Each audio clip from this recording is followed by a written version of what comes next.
Hello and welcome back to TED Talks Truth and Reality about just how easy it is to do the right thing at the right time.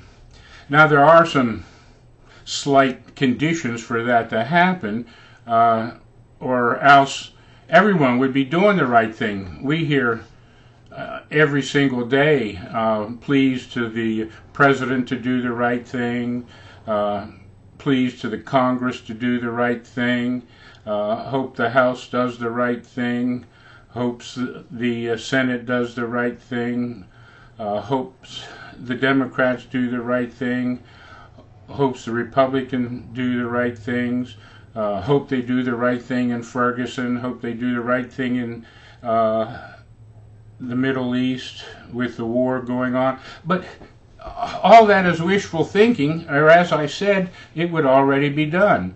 Philosophers, seers, great thinkers, scientists, religious leaders, Buddha, Gandhi, and Jesus especially said that it was easy to do the right thing. All you had to do was love yourself just like you love God and just like you love your neighbors. Well, then the key to this is yourself. If you don't respect yourself, you don't respect your family, you don't respect your kids, you don't respect your neighborhood, you don't respect your neighbors, you don't respect your government. Matter of fact, you're really messed up without much direction in your life. And if you don't love yourself, then you surely can't love others, family, friends, or foes. And everyone has heard that you have to forgive yourself in order to forgive others. Well, that's true.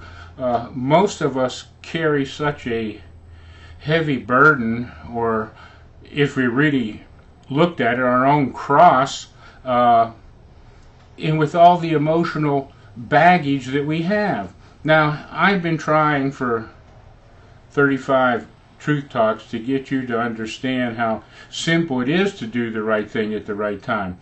However, I had to write a book, actually 2 volumes. Volume 1, the first 35 years of my life, and Volume 2, the second 35 years of my life. And then these Truth Talks fill in the gap since I finished Volume 2 to get to here, to get you to understand that it's never too late to do the right thing at the right time. Why do I feel I'm doing the right thing at the right time?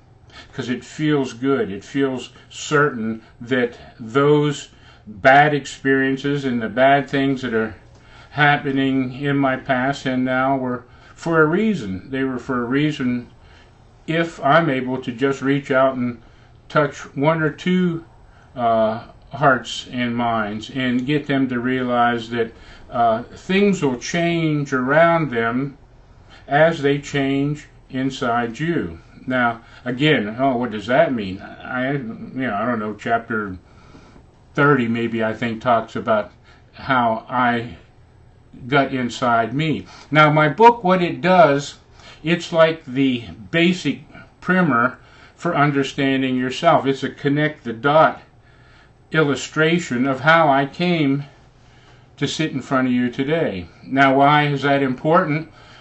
Well, in order for you to trust me or believe me or understand me or comprehend me or tune into me or become at one with me or let us meld into one consciousness, then you have to understand me. And most people don't understand themselves.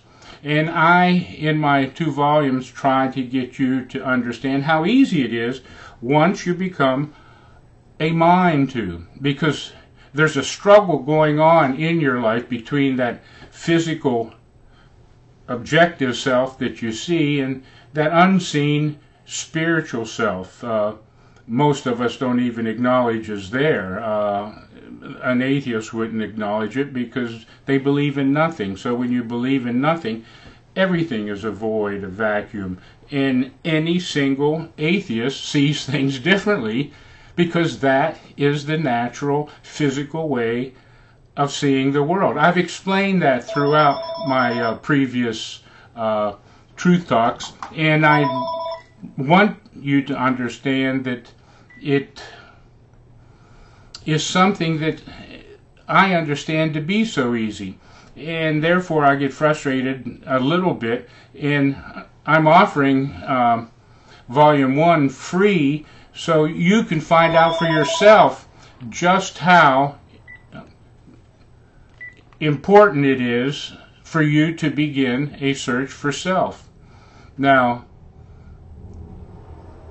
the key, I guess, is to get your mind to focus in on the fact that there is a physical and a spiritual self. And your mind is the fulcrum that ends up balancing this world. I'm sorry, there's a...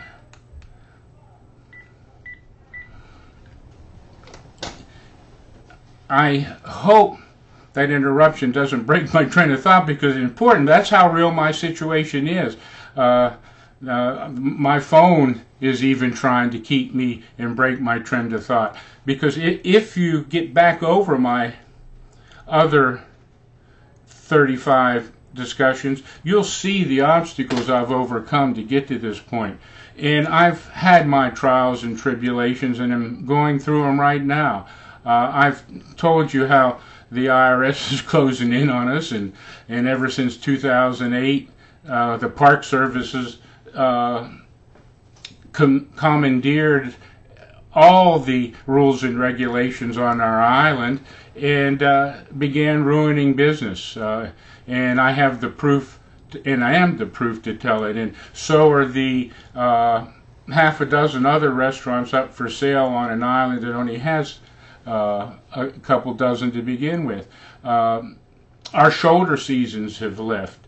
And the only other thing that it corresponds to is the administration's refusal to understand, in order to do the right thing, you have to think of all the people, not just that select group that gets you and your party and your believers elected. That is what is destroying America.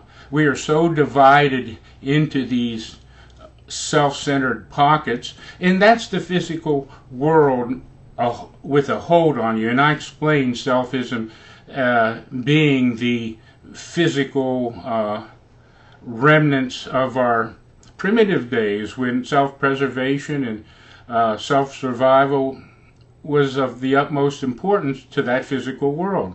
And we lost sight, or maybe never did have sight, that there was a spiritual aspect. But as we began evolving and gathering a greater consciousness and a greater collective mind, and we divided into all these Babel-like cultures and tribes, and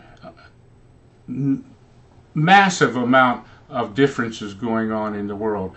And no one ever sees eye to eye, or can, because of that dwelling in dependence upon the physical rules and the physical conditioning and programming and brainwashing that has occurred over the last 150 years. Since the Civil War, we've been trying to patch things up, but you can't patch things up when hatred and doubt and fear and preaching falsehoods and rewriting history to satisfy a white guilt, because that's what it is. I mean, the elite have become so guilty of their white privilege, because they can't claim that for the other 75%. Excuse me again.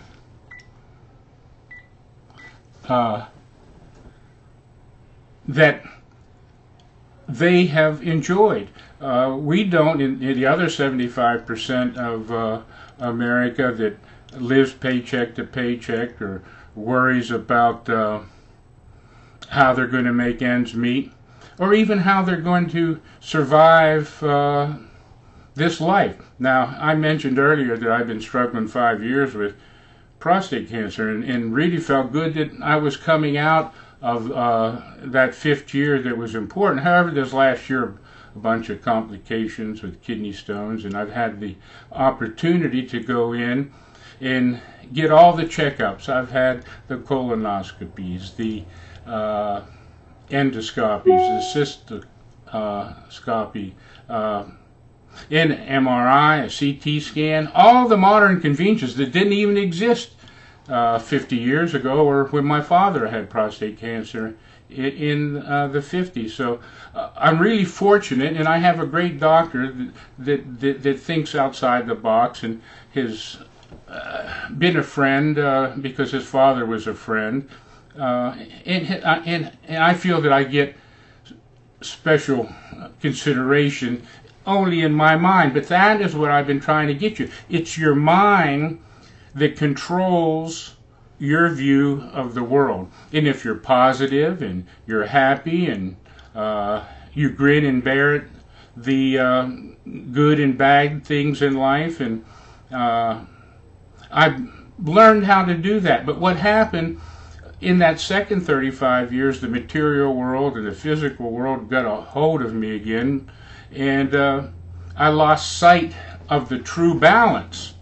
I understood it, I could see it in my mind's eye, but I had sort of lost that balance. And as I mentioned in my other things, when Glenn Beck on his program in January 2011 mentioned about the little girl Christina Taylor Greene being killed by the crazy guy who tried to assassinate Congressman Giffords. Well, I listened to him, and he said, try and do something. And I had been planning for 40 years to write this book because I felt I owed it to my children, and then as I procrastinated longer, I definitely owed it to my grandchildren.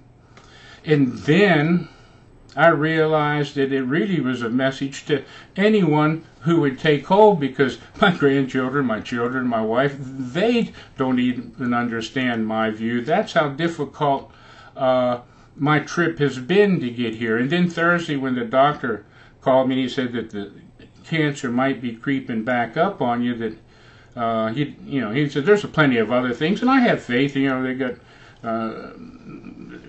what is it? They can freeze it. They can put you on pills. So I'm not worried about croaking anytime soon.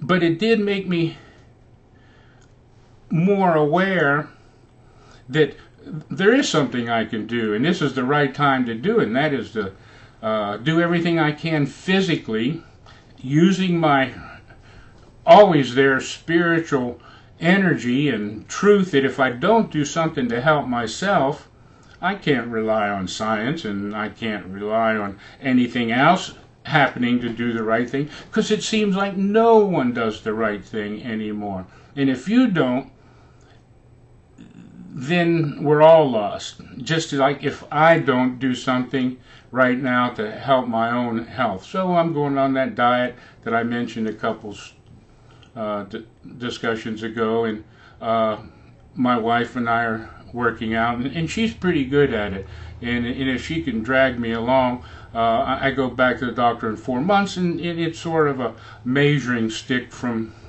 going on Veterans Day for my last visit and getting this news. So I, more than most at this moment in time, understand the spiritual, physical necessity of both of them being in your life to give you that light, that strength, that truth, to fight evil, to fight doubt, just to withstand. This person's persistent, but let me do this again.